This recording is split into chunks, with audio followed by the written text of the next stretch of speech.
Hey guys, welcome back to the shop, and we're going to jump right into it here. As you can see, the back of my shop is pretty lame and it needs some help. So if you look closely at the bottom here, you'll see that I had some flooding issues a few years ago, so we had to cut the sheetrock. And ever since then, I thought it would be a good idea to get some corrugated panels to cover the back of the shop for welding sparks, hot machining chips. And so we went ahead and installed that. And then here I am with the big angle. This is 3/8 inch angle, and we're going to do two of these, drilling them for every single stud and bolting them to the back wall. So here I am using my Evolution mag drill. This thing is fantastic. Using a little anchor lube. Man, this thing has just paid for itself over and over again. So got all the holes drilled. Now we're ready to go ahead and mount the stuff. So Dad jumped in, and he's going to help me get the sides mounted. And this is just some 1x2 tubing, and we're gonna same thing, hit all the studs, and we're doing this on both sides. This is just gonna catch mainly the plywood, and the 2x4s, and then the plywood on top of the 2x4.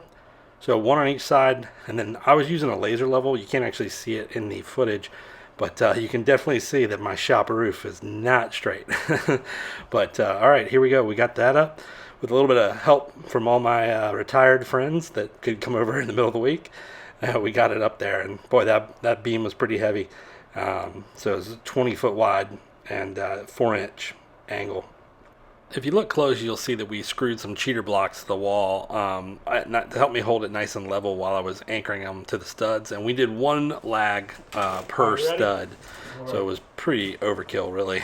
And then, so once we did the backside, then I went over to the front, got it lifted up there, and now I'm just tacking it in place. I went ahead and installed the leg here right in the middle of the shop, and basically this is a 4x4 down tube, and I'm just welding it on each side. This is my new Prime Weld 285 MIG, and I have been super impressed with this machine, and it did great on this project, and I've been using it for a ton of other stuff too. So here we go, spin to the backside and just burn that in real quick. All right, now we're switching over to a little bit of woodworking. So I decided to make the loft 5.5 feet because originally my plan was to put my CNC enclosure up there, but I ended up deciding that that's not what I wanted. And unfortunately, I decided that after I built the loft, because if I was doing it the other way, if I had decided earlier, I would have actually made it 6 foot long to give me a little bit more room up there, but that's the way it goes. So getting the ends sanded here, getting them ready for a little bit of stain. So I decided to grab some stain for these 2x4s just so they didn't look like just regular construction lumber underneath the loft. I was trying to make it look as cool as possible and just kind of like a finished piece. So I bought this stain from the hardware store, and it said pecan. Really, it just ended up looking kind of like, like a watered down Pepto-Bismol with some chocolate milk mixed in it. It did not really do what I was expecting it to do, but it changed the color enough that it got the point across, So now I wanted to go ahead and cut down some decking for the loft. The one thing with the decking is I did not want it to look like plywood when you just look up underneath it. I wanted it to be painted, finished. So I went ahead and cut them down to size, and then I used Rust-Oleum oil-based paint and just rolled it on. Just gloss black, or actually satin black, and that way it didn't reflect quite as much light.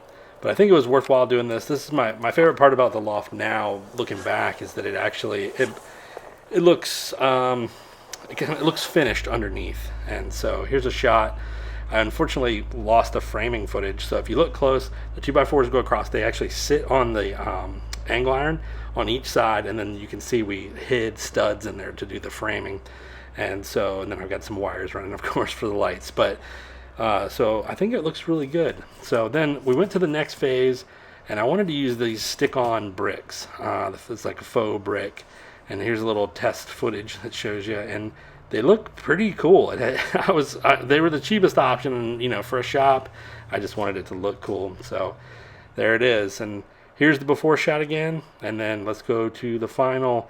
And I love it. I think it was a great upgrade. I don't know. It's more light on my milling machine too, so it's a functional upgrade.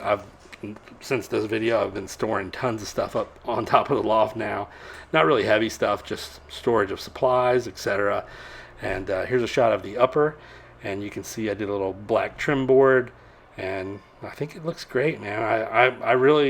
I basically used all scrap material except for the 2x4s and the plywood. So the whole thing barely cost me anything because I already had the beams and I had all the steel. So let me know what you guys think. I'm really happy with the way it turned out.